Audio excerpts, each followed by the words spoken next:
안녕하세요. 저는 현재 멕시코 과달라라에 살고 있는 신승화 선교사라고 합니다. 저희가 멕시코에 온 지는 이제 1년 8개월이 됐습니다. 1년 8개월 동안 하나님이 저희를 인도하여 주셨고 또 삶에 하나님의 은혜를 주셔서 여기까지 올 수 있었던 것 같습니다. 더구나 오늘 사랑하는 우리 멕시코시티 한인 교회에서 함께 예배드릴 수 있어서 하나님께 영광을 올립니다. 오늘 우리가 함께 보는 요한복음 21장의 말씀을 통해서 저는 두 가지를 함께 나누고 싶습니다. 첫 번째는 하나님께서 우리를 회복시키시기를 원하신다는 겁니다. 첫 번째가 뭐라고 했죠? 하나님이 우리를 회복시키시기를 원하신다는 거죠. 그리고 회복시키실 뿐 아니라 두 번째로 하나님은 우리를 하나님 나라의 동역자로 삼기를 원하신다는 것입니다. 오늘 이 말씀을 통해서 하나님께서 우리 각자 개인에게 주시는 말씀이 있는 줄 믿습니다. 오늘 본문은 여러분 잘 아시는 말씀입니다. 근데 오늘 말씀을 보는 요한복음을 보면요. 요한복음은 마치 요한복음 20장에서 끝나야 할 것 같아요. 왜냐하면 요한복음 20장이 끝나는 31절에 보면 이렇게 쓰여져 있습니다. 예수께서 제자들 앞에서 이 책에 기록되지 아니한 다른 표적도 많이 행하셨으나 오직 이것을 기록하면 너희로 예수께서 하나님의 아들 그리스도이심을 믿게 하려 하며 또 너희로 믿고 그 이름을 힘입어 생명을 얻게 하려 함이다 라고 말합니다. 그러니까 여기서 성경이 끝나도 전혀 이상할 것 같지 않아요. 그런데 요한복음은 이렇게 끝나지 않고 요한복음 21장으로 이어집니다. 요한복음 21장 1절에는 이렇게 시작해요. 그 후에 있었던 일이 또 있었다라고 하면서 성경을 기록하고 있습니다. 그런데 사실 요한복음 21장의 내용을 보면 조금은 실망스럽습니다. 왜냐하면 여러분 예수님의 생애를 한번 생각해 보십시오. 예수님은 이 땅에 우리를 구원하기 위해서 이 땅에 오셨습니다. 그 방법은 십자가의 죽음입니다. 죄가 없으신 하나님의 아들이 우리 죄인을 위하여 이 땅에 죽으러 오셨습니다. 그리고 십자가에 달려 죽으셨습니다. 그런데 예수님께서 십자가에 달리실 때 제자들은 어떻게 했죠? 여러분 다 도망쳤습니다. 마치 자신들도 예수님처럼 잡혀서 혹시 큰일이라도 날까봐 두려워하고 있었던 사람들이 바로 제자들입니다. 그런데 우리 주님은 십자가에 달려 죽으실 뿐 아니라 다시 부활하셨습니다. 살아나셨습니다. 사망의 권세를 깨트리고 다시 살아나셨습니다.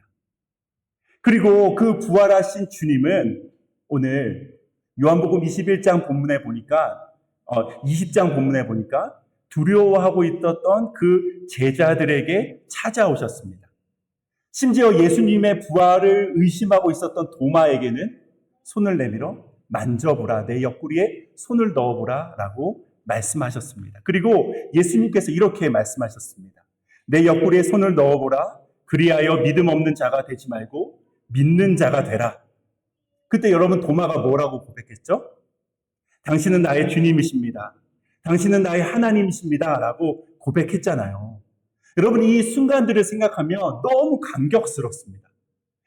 우리 주님이 다시 부활하셨어요. 우리 주님이 다시 부활하셔서 영광스러운 모습으로 우리에게 나타나셨습니다. 여러분 이 장면을 상상해 보면 이후에는 어떤 일이 되어야 됩니까?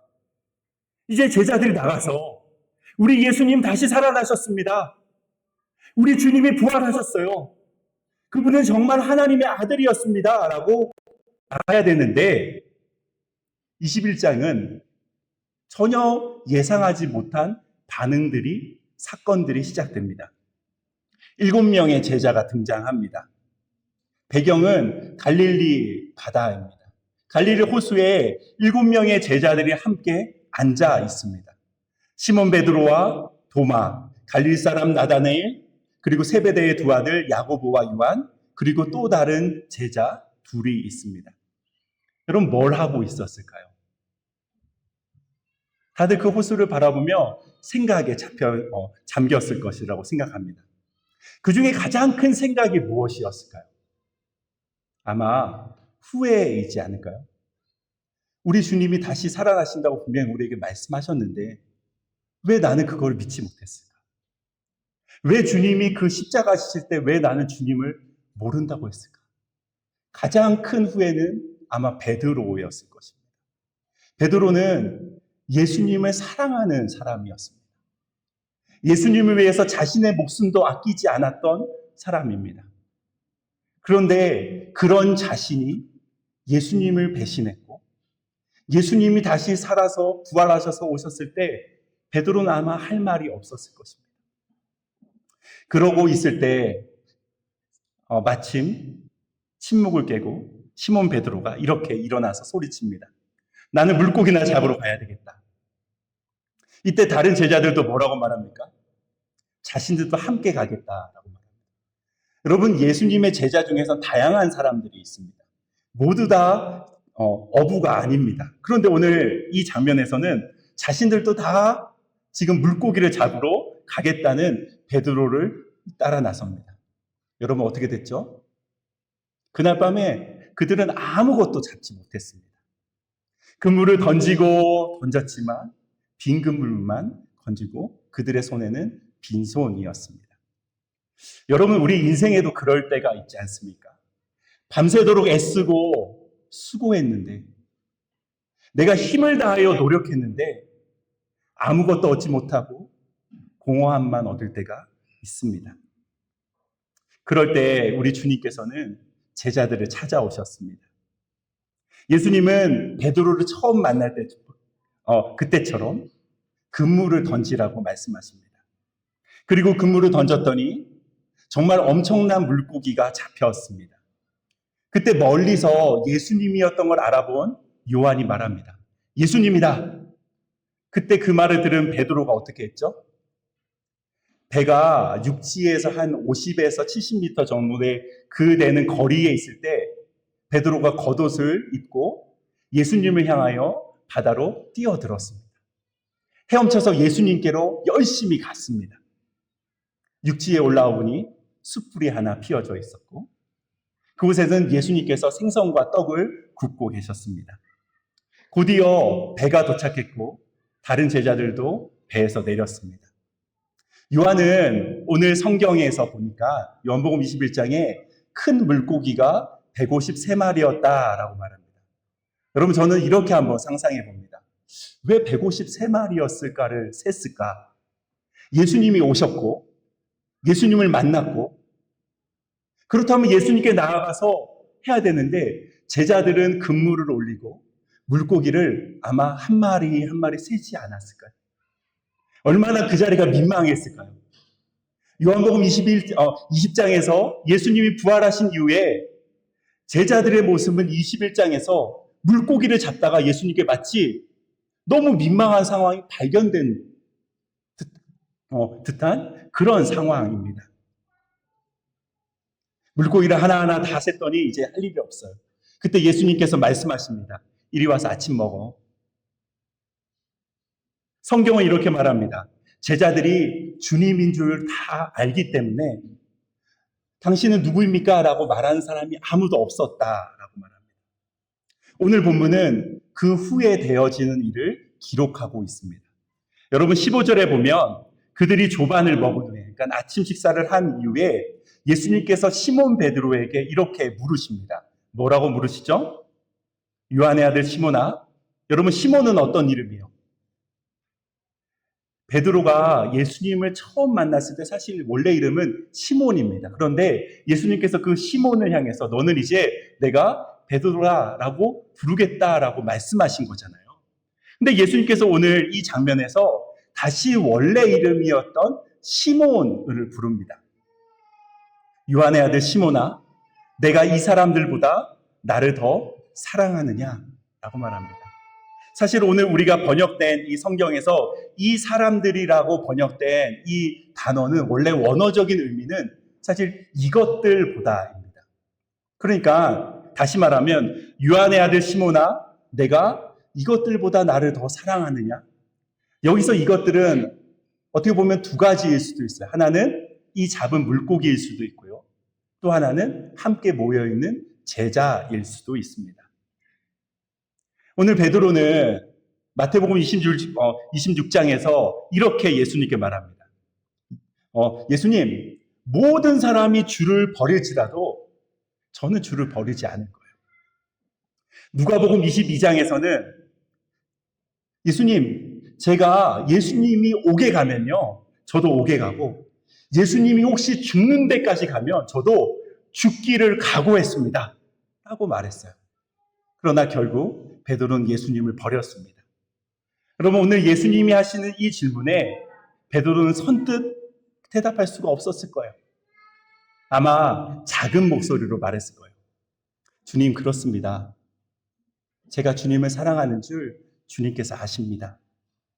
그런데 예수님께서는 이 베드로에게 또 물으십니다. 요한의 아들 시몬아, 내가 나를 사랑하느냐? 예수님이 두 번째 물음에 베드로는 더 당황했을 것입니다. 예수님, 그렇습니다. 제가 주님을 사랑하는 줄 주님께서 아십니다. 그리고 또 예수님을 세 번째로 물으세요. 예수님은 왜 세 번이나 물으실까요? 여러분, 예수님은 모든 상황을 다 알고 계시고 지금 이 상황의 베드로의 마음과 심정을 꿰뚫고 계시는 분이십니다. 근데 오늘 그 예수님께서 베드로에게 또 물으시는 거예요. 시몬의 아들 요한의 아들 시몬아, 내가 나를 사랑하느냐? 그랬더니 오늘 성경에서는 이렇게 기록합니다. 베드로는 주님께서 세 번째 물으시니 더욱 근심하여 이렇게 말합니다. 주님께서는 모든 것을 아십니다. 내가 주님을 사랑하는 줄 우리 주님께서는 아십니다. 사실 우리가 오늘 함께 살펴본 요한복음 21장은 베드로를 향한 우리 주님의 사랑이 가득 차 있는 본문입니다. 오늘 본문을 통해서 예수님께서는 베드로를 회복시키시기를 원하셨습니다. 여러분, 세상에서는 배신자를 좋아하지 않습니다. 믿었던 사람에게 어떻게 보면 뒤통수를 맞는 일, 믿는 도끼에 발등을 찍히는 일, 여러분, 우리가 살아가는 세상에서는 그런 사람들을 다 좋아하지 않습니다. 그런데 오늘 베드로는 누구죠? 예수님의 제자 중에서도 수제자입니다. 제자들을 대표하는 사람, 그러면 베드로입니다. 오늘 그랬던 베드로가 예수님을 배신했습니다. 예수님을 부인했습니다. 아니, 그뿐 아니라 예수님을 저주했습니다. 나는 저 사람을 도저히 알지 못합니다. 그랬던 베드로에게 우리 주님은 부활하셔서 다시 찾아오셨습니다. 여러분, 베드로의 마음이 어땠을까요? 나 같은 사람이 무슨 제자라고. 내가 3년 동안 예수님께 했던 그 모든 말이 거짓으로 드러난 순간이었고, 자기 스스로 자신을 실패자라고 생각했던 사람이 아마 베드로였을 것입니다. 베드로는 예수님이 그 부활하신 앞에 예전처럼 선뜻 나서서 예수님, 제가 주님을 제일 사랑합니다. 제가 예수님 죽는 데까지 갔습니다라고 도저히 말할 자신이 없었어요. 그런 마음으로 가득한 베드로가 나는 다시 물고기나 잡아야 되겠다. 나는 물고기나 잡으러 가야 되겠다. 나는 다시 원래 자리로 돌아가서 평생 나의 잘못을 후회하고 회개하고 뉘우치고 살아야 되겠다고 아마 생각하지 않았을까요? 그런데 우리 주님께서는 이 베드로를 향한 사랑이 끊어지지 않으셨습니다. 그래서 오늘 요한복음 21장에서 그 예수님의 사랑이 무엇인지를 다시 기록하고 있는 것입니다. 베드로는 처음에 예수님을 만날 때 계속해서 그물을 던졌지만 빈손이었습니다. 아무것도 잡지 못하는 그 허무한 인생 가운데 우리 주님이 찾아오셨습니다. 마치 요한복음 21장은 그 이야기를 다시 반복하는 것처럼 예수님이 빈 그물로 있는 제자들을, 베드로를 찾아오셨습니다. 베드로가 주님이라는 말을 듣고 바다 위에 뛰어들었을 때 마치 폭풍을 치는 그 가운데 사람들은 유령인 줄 알았던 그 예수님을 향하여 주님이시면 저를 오라고 하세요. 그리고 바다 위를 걸었던 그 베드로의 장면과 오버랩됩니다. 육지 위에 올라왔을 때 그 숯불에서 예수님이 떡과 고기를 굽고 계실 때 마치 주님이 잡히시던 그날 밤에 모닥불 앞에서 예수님을 모른다고 했던 그 베드로의 모습이 생각납니다. 떡과 생선을 나눠주시는 그 예수님의 모습은 마치 6월절 그날 밤에 떡과 포도주를 나눠주며 이것은 내 살이고 내 피다 라고 말씀하셨던 주님과 함께했던 그 식사의 장면이 생각나게 합니다. 그리고 예수님께서는 시몬을 부르시며 주님을 향한 사랑을 3번이나 물으시는 것은 너 여전히 나를 사랑하고 있니? 너 여전히 나를 향한 그 사랑이 있니? 라고 말씀하시는 그 주님이 오늘 베드로에게 그 사랑을 확인하시며 여전히 사랑하시는 그 주님의 모습으로 또 여전히 주님을 사랑하는 베드로의 사랑을 확인하는 장면을 볼 수 있습니다. 여러분, 예수님은 베드로를 버리시지 않으셨습니다. 너 왜 나를 배신했어? 왜 너 나를 모른다고 했어? 그때 나랑 눈 맞췄지? 그때 닭이 울 때 그때 생각 안 나니?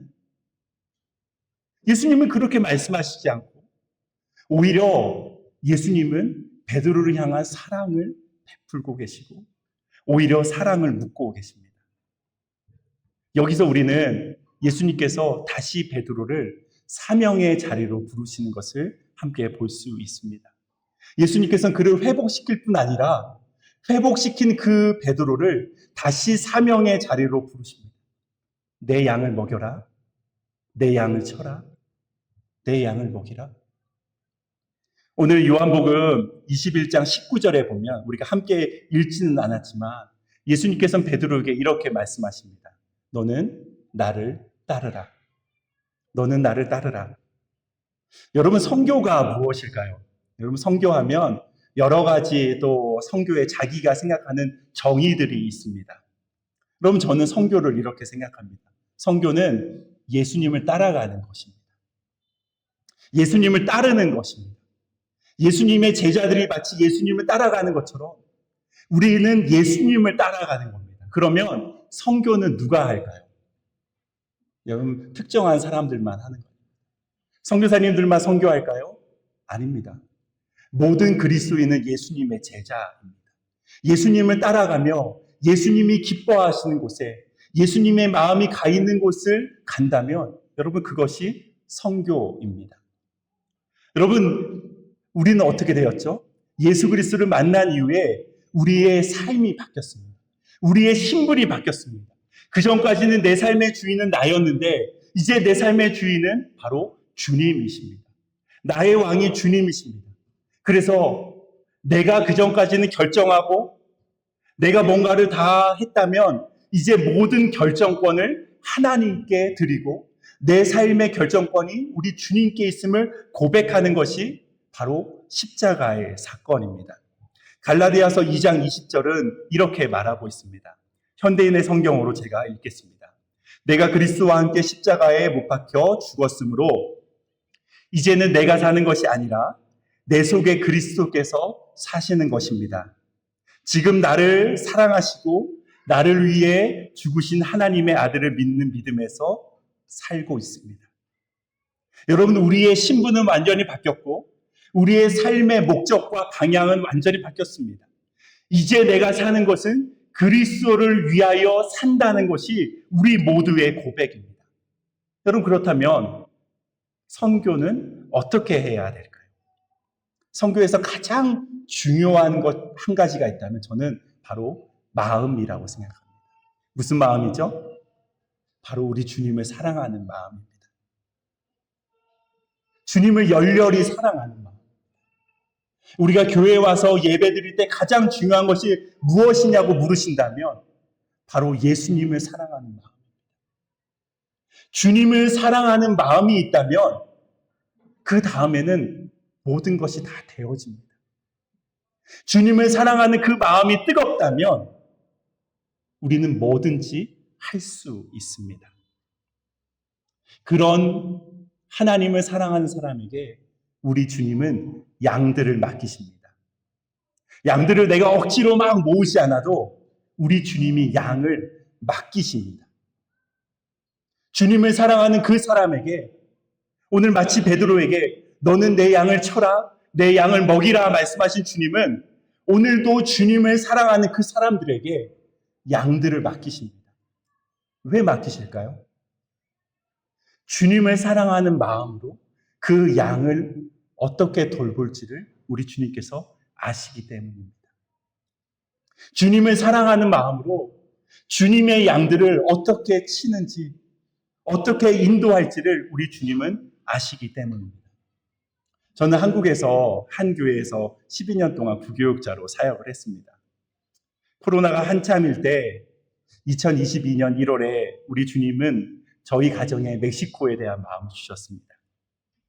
사실 맨 처음에는 고민이 많았습니다. 여러분, 중남미 멕시코 그러면 한국에서는 어떻게 생각하죠?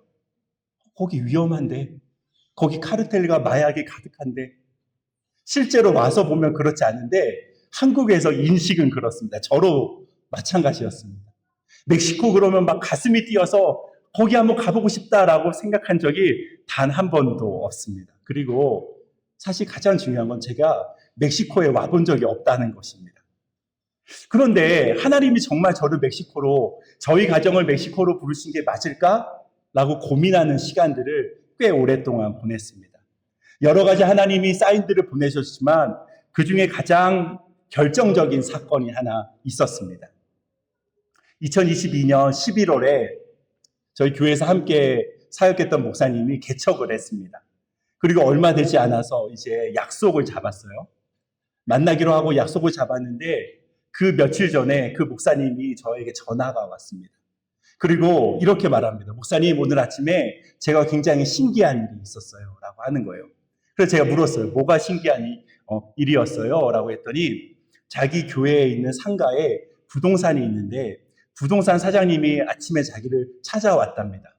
그리고 하시는 말씀이 봉투를 하나를 내밀면서 이거 우리 아들 둘째 가방을 너무 낡아서 버리려고 보니까 봉투가 하나 있었어요.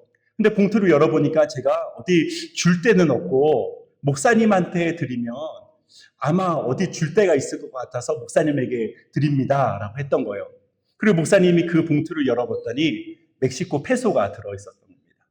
50페소짜리가 40장이 있어서 굉장히 두꺼운 거였어요. 그때만 해도 저는 멕시코 페소에 대해서 인식 자체가 없으니까 그 이야기를 듣고 그 봉투를 받았을 때 아니 이렇게 큰 돈을 저에게 줘도 되는가? 라고 생각했고 또 한편으로는 하나님의 사인처럼 느껴졌습니다. 사실 이 목사님은 제가 고민하고 있는 것을 아셨습니다. 제가 멕시코로 간다 그럴 때 멕시코에 가본 적도 없고 스페인어를 할 줄도 모르는 사람이 멕시코로 간다고 그럴 때 옆에서도 걱정하고 사실 제가 제일 큰 걱정이었습니다. 그런데 마치 하나님은 여러분 멕시코 페소를 한국에서 받아보기가 쉽지 않잖아요. 본 적도 없는데 그걸 받으면서 하나님의 사인으로 받아들였습니다. 그리고 잘은 모르겠지만 멕시코로 가야 되겠다. 하나님 우리 가정이 멕시코를 가기를 원하시나 보다라고 생각했습니다. 그리고 2023년 1월에 처음으로 멕시코에 답사를 왔습니다.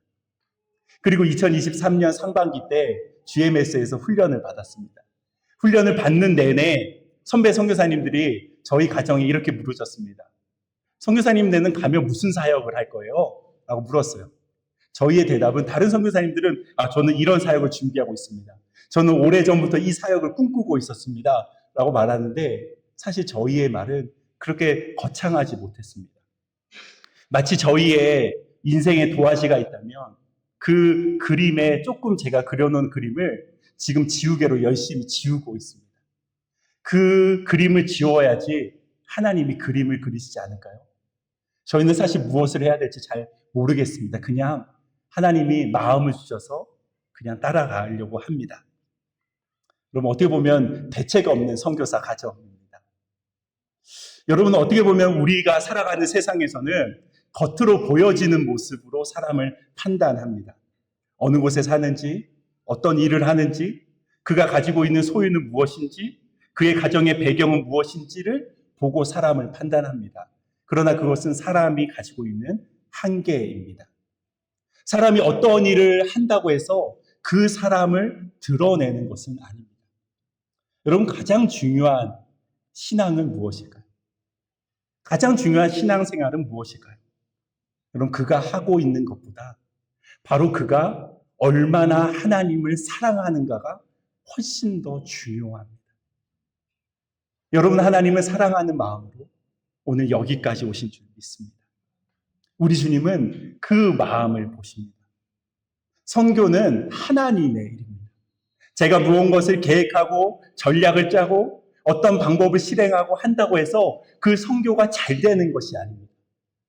그렇다고 그것이 필요 없는 것은 아닙니다. 그러나 더 중요한 것은 선교의 동기가 무엇이냐는 것입니다. 주님을 사랑함으로 주님께서 사랑하시는 또 다른 사람들을 사랑하고 주님께서 안타까워하시는 그 사람을 주님의 눈으로 바라보는 것은 주님을 사랑하는 마음으로 시작되는 것입니다. 주님은 누구를 하나님 나라의 동역자로 삼으실까요? 바로 하나님을 사랑하는 사람들입니다. 우리가 어떤 물건을 사용하거나 맛있는 음식을 맛보거나 멋진 장소를 다녀오면 어떻게 하죠? 자랑합니다. 사람들에게 권유합니다. 여기 가봤더니 너무 맛있더라. 제가 멕시코 시티에 올 때 어떤 분이 저에게 거기 빵집을 가보고 순댓국을 먹어보고 뭘 해보고 막 이런 말을 해요. 그래서 너무 맛있다. 너무 좋다. 그래서 제가 저희 가족들과 오면 꼭 가봐야겠다고 결심했어요. 여러분, 마치 우리가 사는 세상에서도 이와 같은데 우리 주님을 사랑하는 마음이 우리 안에 가득 차면 어떻게 될까요? 전도하라고 하지 않아도, 선교하라고 말하지 않아도 나가서 자연스럽게 하는 거예요. 우리 주님이 나를 얼마나 사랑하신지를 그 경험한다면 나가서 그 주님을 사랑하는 마음이 자연스럽게 전해지는 것입니다. 오늘 말씀을 통해서 우리 주님은 우리를 먼저 회복시키시기를 원하십니다. 낙심한 그 마음을 일으켜 세워주시기를 원하십니다. 주저주저하고 하나님, 나 같은 사람이 할 수 있을까요? 하나님, 저 같은 사람이 선교사로 자격이 없는데요. 아니, 목회자로 불러주신 것만으로도 감사한데 하나님, 제가 선교사로 하나님 부르신다고요? 사실 저의 고백이기도 하지만 우리 모두의 고백 아닙니까? 하나님, 저는 그런 자격이 없습니다. 저는 아이입니다. 저는 말할 줄을 모릅니다. 하나님, 저는 이미 나이가 많이 들었습니다. 하나님, 진작 저를 부르시죠.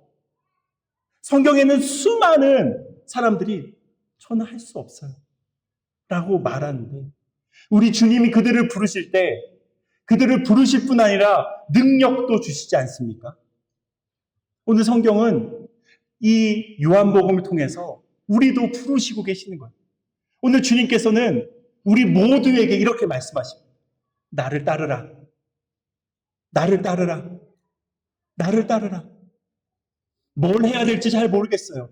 무슨 계획이 있는지도 모르겠어요. 그러나 제가 오늘 할 일은 주님을 사랑하는 마음으로 주님을 따라갑니다. 주님, 저는 할 줄 아는 게 많이 없어요. 그러나 제가 한 가지 분명한 건 주님을 사랑합니다. 오늘 주님이 동일하게 우리에게 부르십니다. 나를 사랑하느냐? 나를 사랑하느냐? 나를 사랑하느냐? 여러분, 예수님께서 제자들을 부르신 그 제자들을 보면요, 저 같으면 이런 제자들 안 뽑습니다. 각 나라에서 가장 우수한 인재들을 뽑고 뽑아서 했을 텐데 오늘 우리 주님은 그렇게 사람을 뽑지 않고 주님을 사랑하고 나를 따르라 그럴 때 순종하며 나아온 사람을 예수님께서는 하나님 나라의 동역자로 삼으신 것을 볼 수 있습니다. 오늘 마찬가지입니다. 주님께서 오늘 말씀을 통해서 우리를 회복시키시고 우리가 낙심되어 있고 쓰러진 그 자리에서 일으켜 세우실 뿐 아니라 우리를 하나님 나라의 동역자로 부르시는 줄 믿습니다. 우리 이 시간 한번 말씀을 우리 함께 기억하면서 기도했으면 좋겠습니다. 첫 번째는 우리 예수님께서 먼저 우리를 회복시키기 원하신다는 것입니다. 여러분, 어떤 상황에 계십니까? 혹시 마음이 낙심되거나 무기력 가운데 있지는 않으십니까? 오늘 이 시간 베드로를 찾아오셨던 주님이 우리도 찾아오셨습니다. 그리고 그 쓰러진 자리에서 낙심되어 있는 그 자리에서 우리를 다시 일으켜 세우십니다.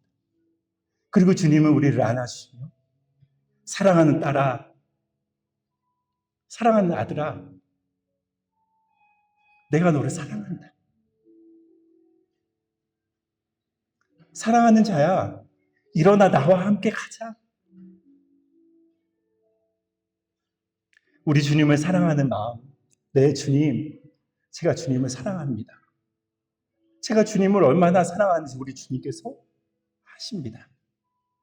오늘 주님을 따르기 원합니다. 이 시간 우리 함께 말씀을 기억하면서 함께 기도하겠습니다. 기도합니다.